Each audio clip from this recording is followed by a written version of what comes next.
You are watching Qasasul Anbiya Official. پہاڑ تراشے جا رہے تھے، چٹانیں بولتی نہیں تھیں، مگر انسان ان سے اپنے غرور کی زبان بنوا رہا تھا۔ گھر زمین پر نہیں، پہاڑوں کے سینے میں بن رہے تھے۔ طاقت کا اعلان تھا، استحکام کا دعویٰ تھا۔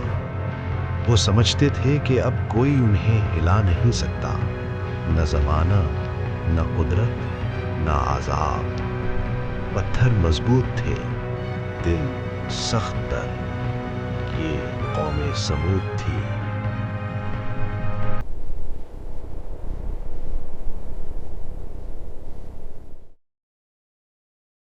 وہ وادی القریٰ کے علاقے میں آباد تھے۔ قرآن انہیں یاد دلاتا ہے کہ انہوں نے پہاڑوں کو تراش کر گھر بنائے۔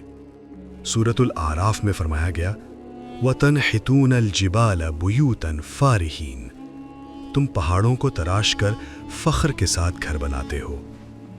یہ صرف فن تعمیر نہیں تھا، یہ طاقت کا اظہار تھا۔ یہ پیغام تھا کہ ہم باقی رہنے والے ہیں۔ مگر مسئلہ عمارتوں کا نہیں تھا، مسئلہ دلوں کا تھا۔ قوم سمود کے اندر دولت تھی، نظم تھا اور طاقت تھی، مگر ان کے نظام کی بنیاد توحید پر نہیں تھی۔ انہوں نے اللہ کو بھلا دیا تھا، معبود خود تراش لیے تھے، حق کو نظر انداز کر دیا تھا۔ وہ وادی القریٰ کے علاقے میں آباد تھے۔ قرآن انہیں یاد دلاتا ہے کہ انہوں نے پہاڑوں کو تراش کر گھر بنائے۔ سورۃ الاعراف میں فرمایا گیا وَتَنْحِتُونَ الْجِبَالَ بُيُوتًا فَارِحِينَ، تم پہاڑوں کو تراش کر فخر کے ساتھ گھر بناتے ہو۔ یہ صرف فن تعمیر نہیں تھا، یہ طاقت کا اظہار تھا۔ یہ پیغام تھا کہ ہم باقی رہنے والے ہیں۔ مگر مسئلہ عمارتوں کا نہیں تھا، مسئلہ دلوں کا تھا۔ قوم سمود کے اندر دولت تھی، نظم تھا اور طاقت تھی، مگر ان کے نظام کی بنیاد توحید پر نہیں تھی۔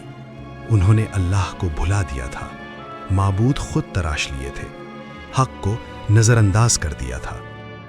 سماجی سطح پر طبقاتی فرق بڑھ چکا تھا۔ سردار طاقت کے مالک تھے، کمزور دبے ہوئے تھے اور اکثریت خاموش۔ قرآن سورۃ الشمس میں کہتا ہے کذبت ثمود بطغواہا، سمود نے اپنی سرکشی کی وجہ سے جھٹلایا۔ سرکشی یعنی حد سے بڑھ جانا، یعنی حق کو سن کر بھی انکار کرنا، یعنی طاقت کو مستقل سمجھ لینا۔ پہاڑوں کے بیچ بسنے والی یہ قوم خود کو محفوظ سمجھتی تھی۔ وہ کہتے تھے کون ہمیں نقصان پہنچا سکتا ہے، ہم نے تو زمین کے سینے کو بھی کاٹ ڈالا ہے۔ مگر جب انسان زمین کو تراشتا ہے تو کبھی کبھی زمین اس کے کردار کو بھی ظاہر کر دیتی ہے۔ اسی ماحول میں اللہ تعالیٰ نے ان کی طرف حضرت صالح علیہ السلام کو مبعوث فرمایا۔ وہ انہی میں سے تھے، ان کی زبان جانتے تھے، ان کی تاریخ سے واقف تھے۔ انہوں نے سب سے پہلے یہی کہا یا قوم اعبدوا اللہ ما لکم من الہ غیرہ، اے میری قوم اللہ کی عبادت کرو، اس کے سوا تمہارا کوئی معبود نہیں۔ یہ دعوت سادہ تھی مگر نظام کے خلاف تھی۔ حضرت صالح علیہ السلام نے انہیں یاد دلایا کہ یہ پہاڑ تمہاری ملکیت نہیں، یہ زمین تمہاری طاقت کا نتیجہ نہیں، یہ سب اللہ کی عطا ہے۔ انہوں نے کہا ہوا انشأکم من الارض واستعمرکم فیہا، اسی نے تمہیں زمین سے پیدا کیا اور تمہیں اس میں آباد کیا۔ یہ پیغام تھا شکر کا، یہ دعوت تھی واپسی کی۔ مگر سرداروں نے اس دعوت کو خطرہ سمجھا، کیونکہ توحید طاقت کو برابر کر دیتی ہے، اور جو نظام طاقت پر کھڑا ہو وہ مساوات سے ڈرتا ہے۔ قرآن سورۃ الاعراف میں بیان کرتا ہے کہ قوم کے متکبر سرداروں نے کمزور ایمان والوں سے کہا اتعلمون ان صالحا مرسل من ربہ، کیا تم جانتے ہو کہ صالح اپنے رب کی طرف سے بھیجے گئے ہیں؟ یہ سوال طنز تھا مگر جواب واضح تھا۔ ایمان والے بولے ہم اس پر ایمان رکھتے ہیں۔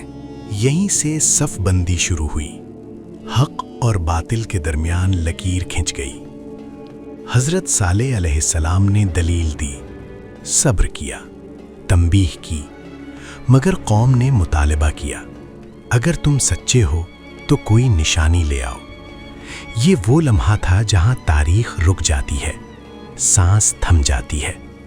پہاڑ خاموش کھڑے تھے، لوگ جمع تھے، آنکھیں انتظار میں تھیں۔ اور پھر اللہ تعالیٰ نے وہ نشانی عطا کی جس کا ذکر قرآن نے محفوظ کیا، ایک اونٹنی، اللہ کی نشانی۔ سورۃ الاعراف میں آیا، ہذہ ناقۃ اللہ لکم آیا، یہ اللہ کی اونٹنی ہے، تمہارے لیے نشانی۔ یہ عام جانور نہ تھی، یہ آزمائش تھی۔ حضرت صالح علیہ السلام نے فرمایا کہ اسے زمین میں چرنے دو، اسے تکلیف نہ پہنچانا ورنہ عذاب آ جائے گا۔ کچھ دلوں میں خوف آیا، مگر سرداروں کے اندر تکبر زیادہ مضبوط تھا۔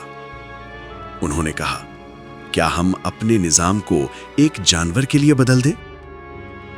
دن گزرے، کشیدگی بڑھی، اونٹنی ان کے درمیان چلتی رہی، یاد دہانی بن کر، خاموش پیغام بن کر۔ مگر پھر وہ لمحہ آیا جب ان کی سرکشی نے حد پار کر دی۔ قرآن سورۃ الشمس میں فرماتا ہے، فَعَقَرُوهَا، انہوں نے اسے ذبح کر دیا۔ یہ صرف ایک جانور کا قتل نہیں تھا، یہ اللہ کی نشانی کا انکار تھا، یہ اعلان تھا کہ ہم نہیں جھکیں گے۔ حضرت صالح علیہ السلام نے انہیں آخری مہلت کی خبر دی، چند دن، پھر فیصلہ۔ وادی خاموش ہو گئی، پہاڑ جو کل تک غرور کی علامت تھے آج گواہ بن گئے۔ پھر وہ لمحہ آیا، سورۃ ہود میں فرمایا گیا، فَأَخَذَتْهُمُ الرَّجْفَةُ، انہیں زلزلے نے آ پکڑا۔ اور ایک اور مقام پر فَأَخَذَتْهُمُ الصَّيْحَةُ، ایک سخت چیخ نے انہیں آ لیا۔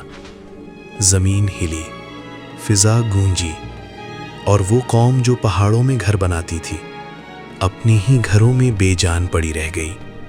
سورۃ الاعراف کہتا ہے، فَأَصْبَحُوا فِي دَارِهِمْ جَاثِمِينَ، وہ اپنے گھروں میں اوندھے پڑے رہ گئے۔ پہاڑ باقی رہے مگر مکین ختم ہو گئے۔ حضرت صالح علیہ السلام اور ایمان والے محفوظ رہے، کیونکہ نجات عمارتوں سے نہیں، ایمان سے ملتی ہے۔ یہ کہانی صرف قدیم تاریخ نہیں، یہ آئینہ ہے۔ آج بھی ہم مضبوط عمارتیں بناتے ہیں، ٹیکنالوجی تراشتے ہیں، زمین کو کاٹتے ہیں، مگر سوال یہ ہے، کیا دل نرم ہے؟ کیا نظام انصاف پر ہے؟ کیا طاقت شکر کے ساتھ ہے؟ آج کا پہاڑ کیا ہے؟ دولت، سیاست، ٹیکنالوجی؟ اور آج کی اونٹنی کیا ہے؟ وہ نشانی جسے ہم نظر انداز کر دیتے ہیں۔ قوم سمود نے سمجھا کہ پتھر انہیں بچا لیں گے، مگر پتھر گواہ بن گئے۔